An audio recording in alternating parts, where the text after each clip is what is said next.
Coucou les filles, j'espère que vous allez bien. Aujourd'hui en fait j'ai décidé de vous faire une petite vidéo sur la grossesse et le cheveu afro en général, voilà, qu'il soit défrisé, crépus, voilà, qu'on soit au naturel ou pas. Donc les filles, comme vous savez, je pense que beaucoup d'entre vous savent, mais voilà, les hormones en fait pendant la grossesse ont tendance à être un petit peu capricieuses, on a un surplus d'hormones. Et du coup, par exemple, si on avait tendance à avoir des cheveux gras, ils vont devenir secs. Et si on avait des cheveux secs, ils vont avoir tendance à devenir gras. Mais par contre, en fait, grâce à la progestérone, nos cheveux, en fait, ça va accentuer la pousse. Et voilà, au moins un côté positif sur ces hormones et notre grossesse. Mais du coup, là, je vais vous parler en fait de ce qu'il faut faire pendant la grossesse en fait pour essayer de maintenir notre capital cheveux et puis en fait surtout éviter que voilà on ait trop de casse. Donc les filles, ce qu'il faut faire en fait quand on est enceinte et qu'on veut quand même voilà prendre soin de nos cheveux, voilà en fait il faut vraiment redoubler de vigilance. Donc on va doubler en fait notre fréquence de soins qu'on faisait au quotidien. Donc on va faire beaucoup plus de soins, voilà, que ce soit des masques capillaires, que ce soit des bains d'huile, que ce soit tout ce que vous voulez, les masques protéinés, voilà, Air Mayonnaise, qui est excellent, voilà, qui est un excellent protéiné pour les cheveux. Et du coup, c'est pareil en fait, on va hydrater un maximum et puis on va aussi essayer voilà, d'éviter les faux amis qui sont en fait les crèmes avec un pouvoir soi-disant en fait hydratant pour nos cheveux. Et en fait, il n'y a pratiquement pas d'eau, voilà, il n'y a absolument pas, le produit n'apporte absolument pas d'hydratation pour le cheveu, mais au contraire, par exemple, celui-ci va contenir voilà, du pétrole.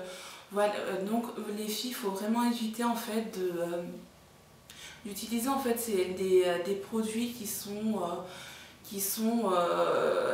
pas hydratants et au contraire en fait qui vont être trop lourds, donc qui vont graisser le cheveu et puis en fait du coup en fait à long terme ça va finir par vous les casser vos cheveux parce que voilà ça les étouffe et du coup le cheveu en fait respire plus et malheureusement ça emmène la chute.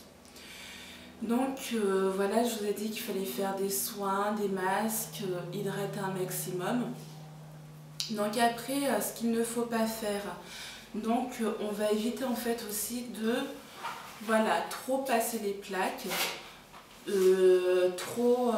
en fait on va aussi éviter de mettre trop de chaleur sur nos cheveux, sinon si on le fait, ben voilà, toujours penser à mettre un sérum protecteur de chaleur avant l'utilisation des plaques ou du sèche-cheveux. Et on va aussi éviter de faire par exemple des tissages ou avec des tresses en fait beaucoup trop serrées ou trop lourds, comme par exemple des tresses qui vont finir en fait par alourdir notre propre cheveu dès la bulbe capillaire et celle-ci en fait va finir par se casser. Donc on va aussi éviter de défriser les cheveux. Et oui les filles, malheureusement c'est le défrisage déjà est déconseillé en fait quand on est enceinte, parce qu'en fait il y a un produit chimique, l'action voilà, du défrisant qui est chimique et ben, en fait va rentrer dans l'épiderme, dans le bulbe capillaire et en fait du coup je pense pas que ce soit très bon pour bébé. Voilà, du coup le défrisage et la grossesse c'est vraiment déconseillé. Donc pour toutes les filles aussi qui prenaient des compléments alimentaires, et ben, vous allez éviter. Moi personnellement j'évite parce qu'en fait les compléments sont aussi en fait à renoncer en fait lors d'une grossesse. Bon après les filles vous pouvez pallier bien sûr par des produits en fait qui sont par exemple la levure alimentaire. que vous allez mettre dans vos salades, où vous allez voilà, manger des protéines, des fruits, des fibres. Vous allez retrouver tout ça dans les céréales. Et en plus de ça, en fait, la dose que vous allez manger par vous-même, par vos aliments, en fait, seront beaucoup plus bénéfiques que dans les compléments alimentaires. Moi, personnellement, je bois en fait 1,5 litre d'eau par jour. Je sais que ça a l'air difficile, mais vous verrez quand vous allez commencer, en fait, vous allez prendre le coup vous-même et puis vous verrez vite que en fait, vous arrivez facilement à aller boire ces litres d'eau. Du coup, on a parlé de ce qu'il ne fallait pas faire, donc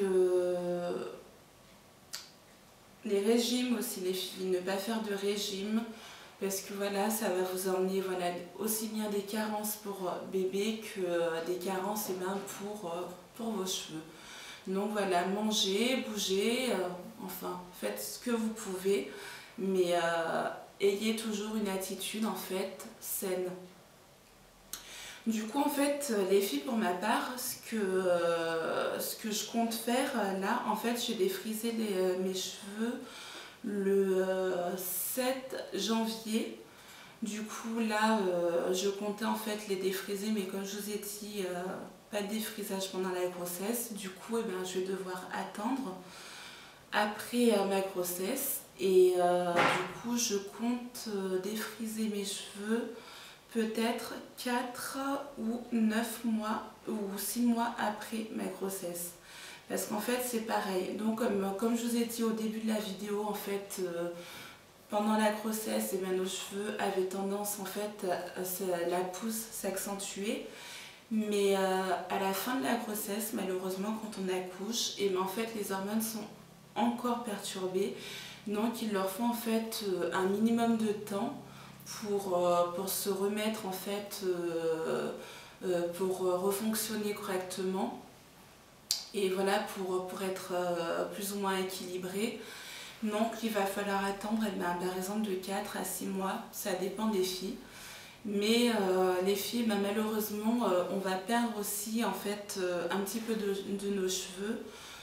Bien sûr, ça dépend de chaque individu. Moi, je vais perdre plus de cheveux qu'une autre. Mais normalement, voilà, c'est connu qu'on en perd un peu. Mais bien sûr, si après vous voyez les filles que la chute, elle est beaucoup trop aiguë et vous en perdez vraiment trop, là, je vous conseille d'aller voir un médecin qui va vous orienter vers un dermatologue et qui vous mettra peut-être un traitement en place pour améliorer en fait votre capital cheveux. Voilà. Je ne dis pas que ça va vous faire pousser des cheveux, hein, mais ça va peut-être limiter les dégâts. Donc les filles, si voilà, j'arrive à gérer mes cheveux, enfin voilà les deux matières, donc la partie défrisée et la partie crépue, et ben j'essaierai de faire mon défrisage 6 mois après ma grossesse. Donc en espérant que j'aurai pas trop de chutes et que voilà, ben, ça se passera bien. Donc les filles, ben, j'espère que ma vidéo vous aura plu et que voilà, ben, mes conseils vous seront utiles. Donc les filles, je vous dis à bientôt pour plus de partage et d'infos. Ciao les filles!